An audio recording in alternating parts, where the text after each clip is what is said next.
दहशत गर्दों की माली मदद और मनी लॉन्ड्रिंग रोकने के लिए पाकिस्तान क्या कर रहा है, इसका जायजा अमरीकी रियासत फ्लोरिडा के शहर ऑरलैंडो में FATF के इजलास में लिया जा रहा है। पाकिस्तान तकरीबन एक साल से FATF की ग्रे लिस्ट में है और इस वक्त इदारे के साथ तय पाने वाले 27 नुकाती एक्शन प्लान पर काम कर रहा है। इसके तहत पाकिस्तान ने माली और बैंकिंग निज़ाम को मजीद महफूज बनाने के साथ साथ कलअदम जमात उद दावा और जैश मोहम्मद के खिलाफ क्रैकडाउन भी किया, मगर FATF पाकिस्तान के साथ तय किए गए एक्शन प्लान पर अमल दरामद के बारे में अदम इत्मीनान का इजहार करता आया है। FATF के लिए आइए चलते हैं हमारे साथी असदुल्ला खान के पास, जो इस वक्त कॉन्फ्रेंस की कवरेज के लिए ऑरलैंडो में मौजूद है। असद, सबसे पहले ये बताइए कि इजलास में पाकिस्तान के हवाले से क्या बात हुई है?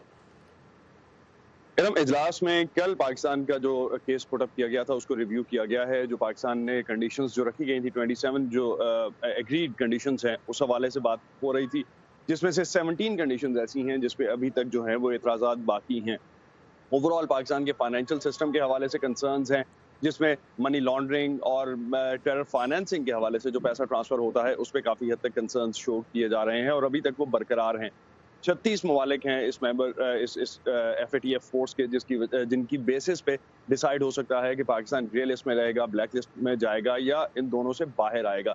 इस वक्त 3 मुल्क पाकिस्तान की सपोर्ट में कल जो रिपोर्टेडली कहा गया है, जिसमें मलेशिया, चाइना और टर्की शामिल हैं। पाकिस्तान को ये इक़दाम, ये 3 मुल्क जो हैं वो कम से कम ग्रे लिस्ट में तो रख सकते हैं, ब्लैक लिस्ट में जाने से बचा सकते हैं, लेकिन ग्रे लिस्ट से निकालने के लिए पाकिस्तान को 15 मुल्कों की सपोर्ट चाहिए होगी, जो कि अपेरेंटली अभी तक नजर नहीं आई। यहाँ पे सारे डेलीगेट्स हमने देखे। पाकिस्तान के डेलीगेट्स के बारे में अब तक जो खबर है वो ये है कि 2 लोग शायद मिडिल लेवल के स्टाफ मेंबर्स थे जो यहाँ पे मौजूद थे, उन्होंने भी कल वापस फ्लाई कर लिया है। तो अभी तक कोई ऐसी खबर नहीं है जिसकी वजह से ये कहा जा सके कि ऑनवर्ड्स जो अक्टूबर 18 को जो दोबारा से मीटिंग होगी, जो कि पेरिस में होगी, जिसमें जो रिव्यू किए गए हैं अभी पॉइंट्स, उनका दोबारा से जायजा लिया जाएगा और उसकी बेस पे डिसाइड किया जाएगा कि इसको शायद आगे एक्सटेंड किया जाए, ग्रेड लिस्ट में ही रखा जाए या ब्लैक लिस्ट में डाला जाए। अपेरेंटली ब्लैक लिस्ट के चांसेस नहीं है। असदुल्ला खालिद, ये बताइएगा कि माजी में पाकिस्तान से उनको इदारे को कंसर्न्स रहे क्या है ब्रीफली? मेनली टेरर फाइनेंसिंग के हवाले से है। पाकिस्तान में जो फाइनेंशियल रिकॉर्ड्स हैं वो मेंटेन नहीं किए जाते। जो भी अगर आम शहरी जो जाता है एक्सचेंज से, मनी एक्सचेंज से किसी भी किस्म का पैसा और जितनी चाहे अमाउंट में ट्रांसफ़र कर सकता है और उसके अलावा उसको वो शायद एक्सचेंज भी करवा सकता है।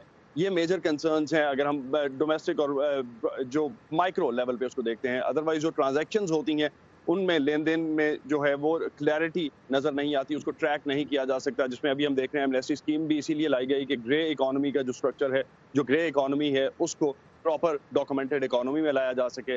और इसके अलावा भी जिस तरह की हम देखते हैं कि टैक्सेशन के हवाले से बात हो रही है, टैक्स निज़ाम में लाने का मतलब ही यही है कि वो सारी डॉक्यूमेंटेड ट्रांजैक्शंस होंगी जिसका ट्रैक रखना आसान होगा। और उसके अलावा कुछ स्ट्रिंजेंट कंडीशंस हैं जो कि बैंकिंग निज़ाम की जानिब से हम देखते हैं कि स्टेट बैंक इस वक्त इम्प्लीमेंट करने की पोजीशन में है और आने वाले दिनों में हम उसको इम्प्लीमेंट होता हुआ भी देखेंगे।